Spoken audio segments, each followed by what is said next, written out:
2x2 నొక్కు ఉంటుందన్నమాట క్యాలిక్యులేటర్లో. ఇది కలియుగం యొక్క లక్షణం.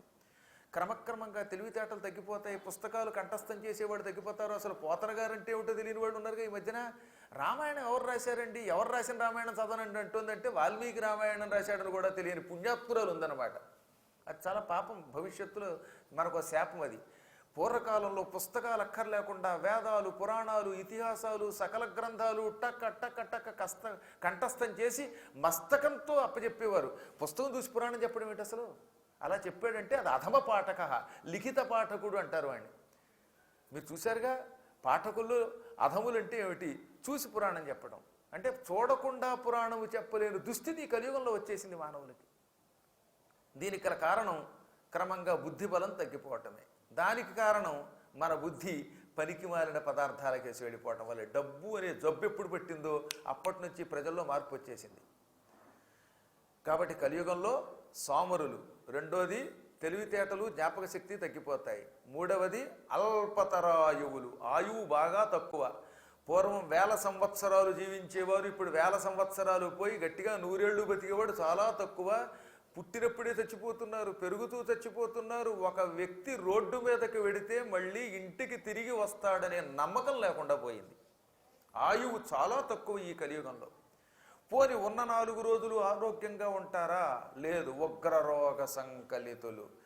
4 రోజులు బ్రతికినా ఈ 4 రోజులు నిరంతరం రోగాలతో పీడింపబడుతూ ఉంటారట. దగ్గులు, తుమ్ములు, మోకాళ్ళ నొప్పులు, పొట్ట నొప్పులు, ఇంకేవో నొప్పులు, నిత్యం ఏదో ఒక నొప్పి లేనివాడు ఉండడు. ఈ మధ్యకాలంలో everyone is a mobile medical shop. ఎవరిని చూసినా వాడు కదులుతున్న మందుల షాప్. వాడి దగ్గర నేను మందులు అనమాట. కాఫీకి ముందు, కాఫీ తర్వాత, టిఫిన్కి ముందు, టిఫిన్ తర్వాత, పురాణం వినడానికి ముందు, విన్న తర్వాత. ఈ మందులతో ఏమైపోతాడండి? ఎంత డబ్బు సంపాదిస్తే మాత్రం రోజు మందులతో బతికితే ఇంక వీడి శరీరం ఏముంది? అందుకే ఈ మధ్యన అవధానంలో నేను మందులు మింగేవాళ్ళంతా మందుళ్ళు అన్నాను. మందహ అంటే తెలుసుగా మీకు, వేరే నేను చెప్పక్కర్లా. శనైశ్చరుడు మందుడు అంటే. కాబట్టి మందు వేసుకునేవాడు మందహ. అలా అయిపోతున్నాం మన కర్మ వల్ల. నేను తిట్టడానికి అంటలేస్తుమా, కాలప్రభావం అలా ఉంది, ఈ యుగ ప్రభావం అలా ఉన్నది. రోగాలతో పీడింపబడుతున్నారు మందభాగ్యులు. సంపదలు కూడా తక్కువే. సంపద అంటే డబ్బు కాస్తుమా, ఇంచుమించుగా ఈ మధ్యన అందరి దగ్గర 2000 కట్టలు 500 కట్టలు తెగదాచి పారేస్తున్నారు. ఎవడ ఇంట్లో చూసినా ఇంతంత కట్టలే. ఏదో మీలాంటి వాళ్ళు పుణ్యాత్ములు ట్యాక్స్ కడుతున్నారేమో కానీ ఎక్కువ మంది డబ్బులు ట్యాక్స్ కట్టకుండా దాచేయటం. ఆ మధ్యన ఒక ఆయన నా దగ్గరకు వచ్చాడు. ఇల్లు ఉందండి నాకు, ఇల్లు అమ్మితే ఒక 50 లక్షలు వస్తాయండి, నేను ఒకప్పుడు 25,000తో ఇల్లు కొన్నానండి, 50 లక్షలు వస్తే దీంట్లో 3 లక్షలు ట్యాక్స్ కట్టాలంటే ఎంత బాధ వచ్చేస్తుందనండి, ఈ ట్యాక్స్ కట్టించుకుంటున్న గవర్నమెంట్ కూలిపోవాలండి అంటాడు.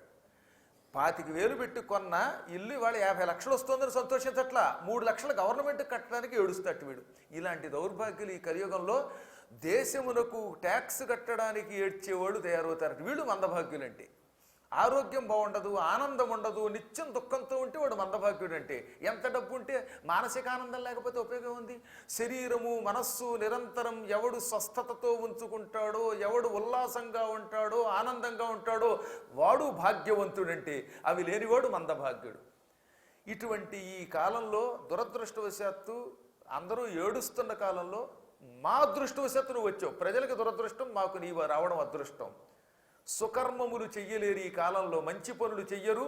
ఎవరైనా మంచి పనులు చేద్దామని సంకల్పిస్తే, ఏమండి భాస్కర శర్మ గారు, ఎందుకండి మూర్తి గారు, ఈ సప్తాహం చేసే డబ్బులు పెడితే డిస్కో డ్యాన్స్ పెట్టచ్చు కదండి, దానికైతే ఇంకో 1000 మంది జనం వస్తారు కదండి అంటారట. సుస్పష్టంగా చెప్పాడు ఆనాడు. సుకర్మములు ఎవ్వియు చేయదాలని కలియుగమందు మానవులు. ఈ కలియుగంలో మానవులు మంచి పని చెయ్యరు, చేసేవాడిని చెయ్యనివ్వరు. మాకు అవన్నీ అనవసరం కనుక నిన్ను అడుగుతున్నాం. సులభముగా మోక్షం పొందాలి, మానసిక ఆనందం కలగాలి, జ్ఞానం కలగాలి. జ్ఞానము ఆనందము మాకు కలగడానికి, ముక్తి పొందడానికి మేమేం చేస్తే బాగుంటుందో చెప్పు. మా అదృష్టవశాత్తు నువ్వు దొరికావు, దొరికినప్పుడు అడగాలి. పైగా శ్రీకృష్ణ పరమాత్ముడు శరీరం విడిచిపెట్టాక లోకమంతా అధర్మంతో నిండిపోయి అల్లాడిపోతున్నది. ఈ సమయంలో మాకు ఓదార్పుగా వచ్చావు. మాకు హరి అంటే చాలా ఇష్టం. హరినామ కథన దావాన లజ్జాలచే కాలవే ఘోరాఘ కాననములు వైకుంఠ దర్శన వాయు సంఘంబుచే తొలగవే భవ దుఃఖతో యదములు. శ్రీకృష్ణుడి యొక్క నామస్మరణం ఒక గొప్ప వాయువు. ఆకాశంలో నల్లని దట్టమైన మేఘం వచ్చిందిట. ఈ మేఘం తొలగాలంటే ఏం జరగాలి? బాగా మేఘములు ఆకాశంలో వచ్చినప్పుడు పెద్ద గాలి వీస్తే ఈ గాలికి మేఘాలు చెల్లాచెదరైపోతాయి. మనం పుట్టాక ఎన్నో దుఃఖాలు మనకు వస్తున్నాయి. సంసారంలో మనకు వచ్చే దుఃఖములన్నీ దట్టమైన మేఘాలు. ఈ మేఘాలని తొలగించే పెనుగాలి, సుడిగాలి, తుఫాను గాలి శ్రీహరి నామస్మరణ, ఆయన దర్శనం.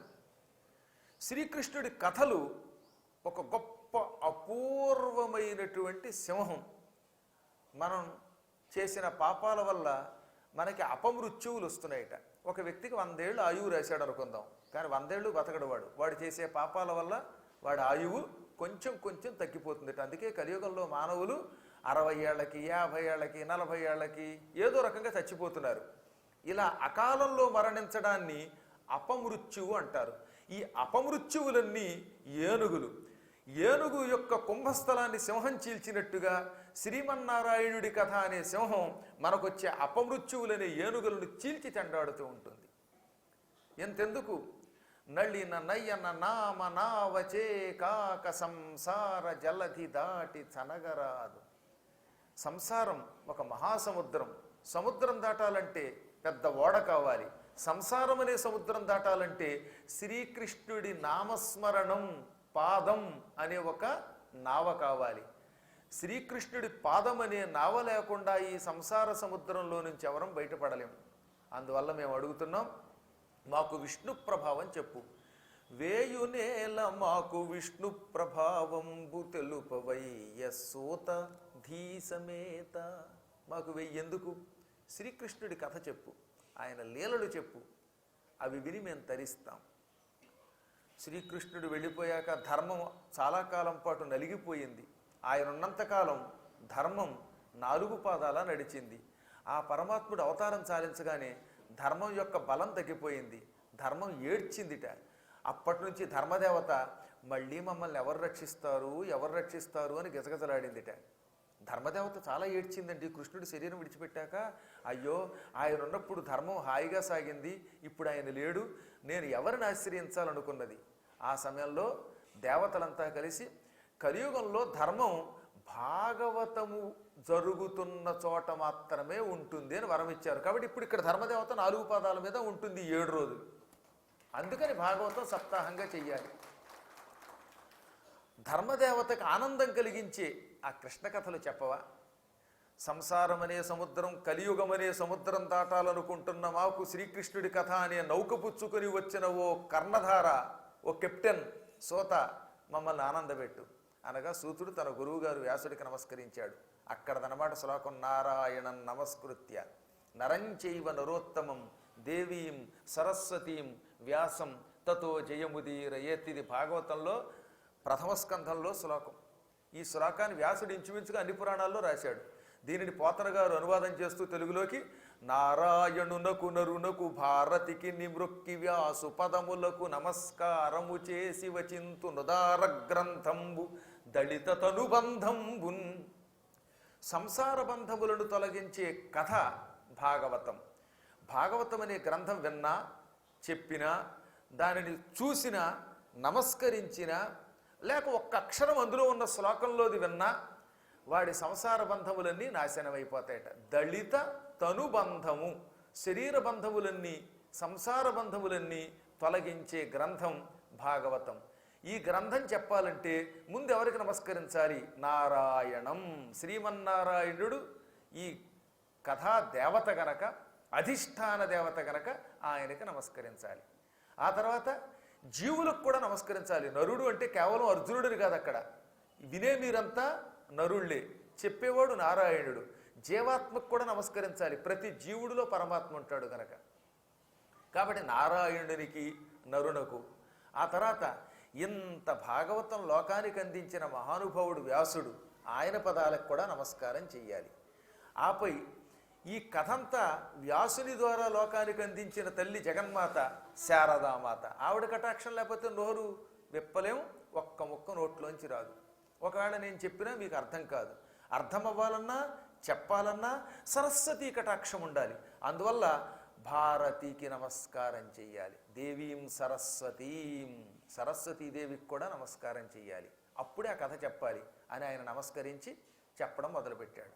మహానుభావులారా, ఒకానొకప్పుడు మా గురువుగారు వేదవ్యాస మహర్షి ద్వాపర యుగంలో చివరి పాదంలో బదరికావనంలో తపస్సు చేశాడు. ఇప్పటికి కూడా బదరీలో వ్యాసుని ఆశ్రమం ఉన్నది. బదరీలో మానా అని ఒక ప్రాంతం ఉంది.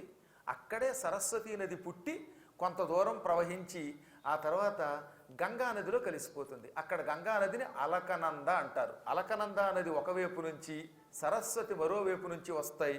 ఈ రెండు బదరీనారాయణుని పాదాల దగ్గర కలిసిపోతాయి. నమో నారాయణాయ, ఓం నమో నారాయణాయ అనే అష్టాక్షరీ మంత్రం మధురంగా ధ్వనిస్తోందిట. సుస్పష్టంగా ఉన్నాడు. తన చేతి వల్లకీ తంత్రీ చేయంబున సతత నారాయణ శబ్దమప్ప, నారాయణ శబ్దం తప్ప ఆ వీణ నుంచి మరొక శబ్దం రాదు. నిత్యం నారాయణ స్మరణే చేస్తాడు. అష్టాక్షరీ మంత్రమే ధ్వనింపజేస్తాడు. రకరకాల రాగాలలో పలికిస్తాడు. ఆయన పాడుతూ ఉంటే ఆయన నోట్లోంచి వస్తున్న హరి గీతముల అమృతం లోకంలో అందరికీ ఆనందం కలుగుతుందట. ఆయన పాడుతున్న పాట అమృతంలో ఉందన్నారు. అమృతం తాగిన వాడికి జరామరణములు ఉండవు. మీలో ఎవరైనా అదృష్టవశాత్తు స్వర్గానికి వెళ్ళి కాస్త అమృతం తాగగలిగితే వాడికి ముసలితనం ఉండదు, వాడికి చావు ఉండదు. ఏది కలియుగాంతం వరకు, అది కూడా కేవలం కలియుగాంతం వరకు వాడికి జరామరణములు ఉండవు. వాడు కూడా నాలాగా నిత్య నవయౌవనంతో అందంగా ఆరోగ్యంగా ఉంటాడు. కానీ భాగవతామృతం అటువంటిది కాదట. అమృతం తాగిన వాడికి ఒక్కడికే జరామరణములు లేకుండా చేస్తే శ్రీమద్భాగవతం కుర్యాత్ కులమేవ అజరామరం, మీ వంశమే అజరామరం అవుతుంది. అంటే వాడికి పునర్జన్మ లేకుండా శాశ్వతంగా వైకుంఠంలో ఉంటాట. అటేడు తరాలు ఇటేడు తరాలు కలిపి. అంత గొప్ప శక్తి కేవలం భాగవతమును ఉన్నది. భాగవతం మీలో ఎవరైనా వింటే మీకంటే ముందు వెళ్ళిపోయిన 7 తరాలు, మీ తర్వాత రాబోయే 7 తరాల వాళ్ళు కూడా వైకుంఠానికి ఎడతారు. మీరు విని ఎంతమందిని బాగు చేస్తున్నారు. అందుకనే భాగవతం గొప్పది. అమృతం కంటే భాగవతామృతం గొప్పది. ఆ అమృతం దొరుకుతుందో లేదో కానీ భాగవతామృతం కలియుగంలో భక్తితో వినాలనుకున్న వాళ్ళందరికీ దొరుకుతుంది. ఇప్పుడు మహానుభావుడు నారదుడు తన నోటి నుంచి ఆ భాగవత అధిష్టాన దేవత అయిన కృష్ణుని పాటలు పాడుతూ ఉంటే ఆ పాటల యొక్క మాధుర్యం అమృతమై ప్రజలందరికీ ఆనందాన్ని పంచిపెడుతున్నది. ఆయన జటాజోటాలు ధరించాడు. ఆ జడలకు రోజు నూనె రాసుకోడుగా ఆయన. అందువల్ల అవి ఒక రకమైన కపిల వర్ణంలోకి వచ్చాయి. కపిలం అంటే పూర్తి నలుపు కాదు, రాగి రంగులోకి వచ్చాయి అన్నమాట. పూర్తిగా నలుపు కాదు, అలాగని తెలుపు కాకుండా చిగురాకులు ఎలా ఉంటాయి, అప్పుడే పుట్టిన చిగుళ్ళు ఎలా ఉంటాయో ఆ రంగులో ఉన్నాయట. ఆ రంగుని నిజానికి కపిల అంటారు. తెలియక చాలామంది కపిలం అంటే పూర్తి నలుపు అనుకుంటున్నారు. అందుకే మరొక మహాకవి ముక్కు తిమ్మన గారు జడలు మోక్షద్రుపల్లవ శంకచేయ అంటాడు పారిజాతాపహరణంలో. నారదుని జడలు చూస్తే అవి చిగురుటాకుల్లో ఉన్నాయట. నారదుడు మోక్షమిచ్చే చెట్టు. చెట్టుకి వసంత ఋతువులో చిగుళ్ళు పుడితే ఆ చిగుళ్ళు ఎలా ఉంటాయి? ఎర్రగా ఉంటాయి. నారదుడేమో ముక్తినిచ్చే చెట్టుట. ఆ చెట్టుకు పుట్టిన చిగుళ్ళు ఆయన తల వెంట్రుకలట. అంత అందంగా వర్ణించారు. అలాంటి ఆ జడలు ఆయన కిందకి దిగుతూ ఉంటే ఆ పైనున్న కాంతి చూసేవాళ్ళకి అరుణోదయం అయ్యిందేమో, సూర్యుడు ఉదయించాడేమో అనే భ్రమ కలిగిస్తున్నాయి. అంటే ఆ జడలు అంత ఎరుపు రంగులోకి వచ్చాయన్నమాట. ఇంకా మహాత్ముడి మెడలో తులసిమాలలు ఉన్నాయి. పూర్వం పురాణం చెప్పేటప్పుడు మెడలో దండ వేసేవాళ్ళండి, అదొక సంప్రదాయం. ఆయన మెడలో కూడా తులసిమాలలు ఎవరో వేశారు. ఈ తులసిమాలల నుంచి వస్తున్న గుబాళింపు పరిమళం మొత్తం ఆ ప్రాంతాన్నంతా ముగ్ధుల్ని చేస్తోందిట. ఆయన మెడలోంచి వస్తున్న తులసిమాలల వాసన పీల్చి ఋషులు మత్తెక్కిపోతున్నారు, దేవతలు మత్తెక్కిపోతున్నారు. ఆ మహాత్ముడు నారదుడు పైనుంచి కిందకి దిగొచ్చాడు. ఆయన ఎవరి దగ్గరకు వచ్చాడు? వాసవీనందనుడి దగ్గరకు వచ్చాడు. వాసవి అంటే సత్యవతి, సత్యవతి కొడుకు గనక వ్యాసుణ్ణి వాసవీనందనుడు అన్నారు. వసు మహారాజు అని ఒక ఆయన ఉన్నాడు, ఆయన కూతురు సత్యవతి, వసువు కూతురు గనక వాసవి. ఆ వాసవీనందనుడు వ్యాసుడు. వ్యాసుని దగ్గరికి వ్యాసుని చింతని, దుఃఖాన్ని, అశాంతిని తొలగించడానికి వచ్చాడు ఆయన. ఆ నారదుడు ఎటువంటి వాడు? భద్ర విమల కీర్తి పారగొడు, స్వచ్ఛమైన పవిత్రమైన కీర్తి పొందినవాడు. కీర్తిలో నారదుడికి వచ్చిన కీర్తి మరెవరికి రాదు, అంత గొప్ప కీర్తి పొందినవాడు. అటువంటి నారదుడిని చూడడంతో వేదవ్యాసుడు వినయంతో సంభ్రమంతో లేచి నిలబడ్డాడు. గురువుగారు పౌరాణికుడు వచ్చినప్పుడు ఎంత గొప్పవాడైనా లేచి నిలబడాలి, అక్కడ వయస్సుతో సంబంధం లేదు. అందుకే టక్కున లేచి నిలబడి నారదుడికి కాళ్ళు కడుక్కోవడానికి నీళ్ళు ఇచ్చాడు. కాళ్ళు కడుక్కోవడానికి ఇచ్చే నీటిని పాద్యం అంటారు. మహాత్ముల పాదాలు కడగడానికి నీళ్ళు ఇస్తే పదములు కడిగే నీరు గనక పాద్యం. పూర్వం పెద్దవాళ్ళు మన ఇంటికి వస్తే కాళ్ళు కడుక్కోవడానికి నీళ్ళు ఇచ్చేవారు. ఆ తర్వాత చేతిలో తాగడానికి నీరు పోసేవారు, దాన్ని అర్ఘ్యం అంటారు. ఈ రెండు ఇచ్చి ఆచమనం కోసం తీర్థం ఇచ్చి ఆ తర్వాత ఆసనం ఇచ్చి కూర్చోబెట్టాడు. ఆయన పాదాలకు నమస్కరించాడు. ఆ తర్వాత నారదుని అనుమతి తీసుకొని తాను కూర్చున్నాడు. కూర్చున్నాక చేతులు కట్టుకుని మాట్లాడ్డం, కానీ అలాగని శాంతి లేదు మనస్సులో. నారదుడికే చూస్తున్నాడు, ఆయనతో ఏం మాట్లాడ్డు, ప్రశ్నించడు. పోని అలాగని ఆయన మీదే మనస్సు లగ్నం చేశాడా అంటే ఎదురుగుండా గురువున్న గురువు మీద దృష్టి లేదు, ఏదో తెలియని దుఃఖంతో ఉన్నట్టు ఆయన, అశాంతితోటే ఉన్నాడు, ప్రశాంతత లేకుండా ఉన్నాడు.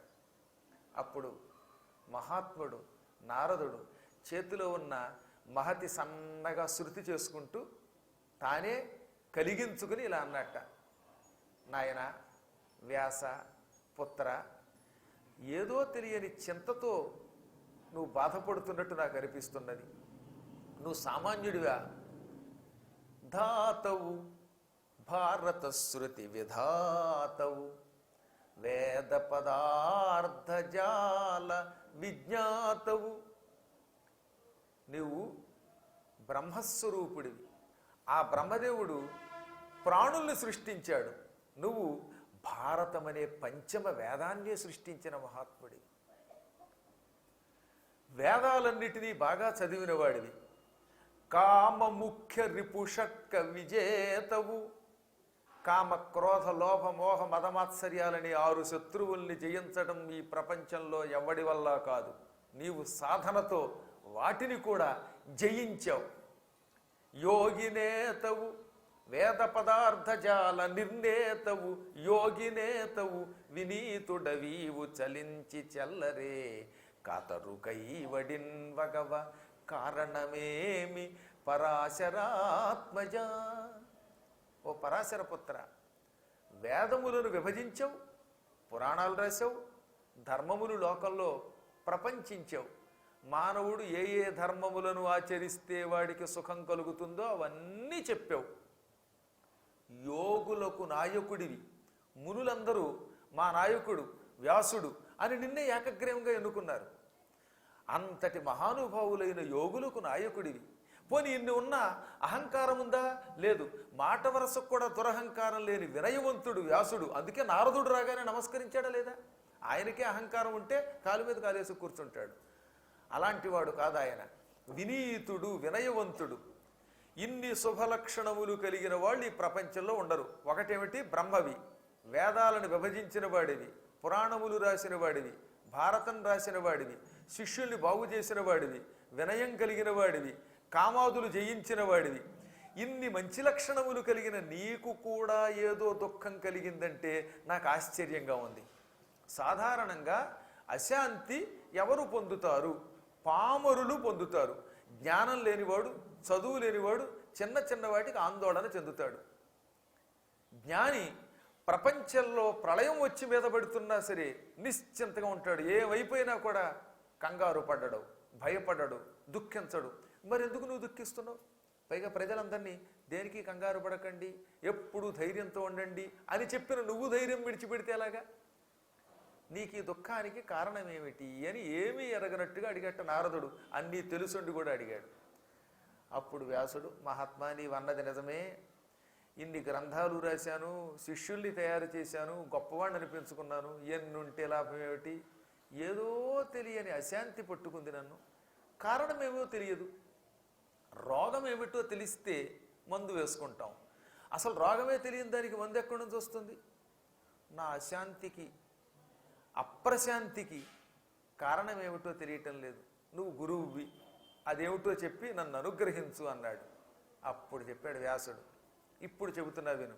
నీ అశాంతికి గల కారణం అంచితమైన ధర్మచయమంతయు చెప్పితివి, అందులోన ఇంచుకగా నీ విష్ణు కథలేర్పడ తెల్పవు, ధర్మముల్ ప్రపంచించిన మెచ్చునే గుండ విసే. మన దగ్గర తెచ్చేయండి, అందాక ఏదో అటు వాళ్ళు తెచ్చేలో మధ్యలో అటు ఇటు రాకూడదు. అదే మంది పట్టుకొచ్చేసి ఒక 2 ముక్కలు మాత్రం అటు ఇటు. వేషములెన్నినగాక నీకు ఈ కొంచెము వచ్చుటెల్లా, హరి కోరి నృత్యంపమి ఆర్య పూజిత.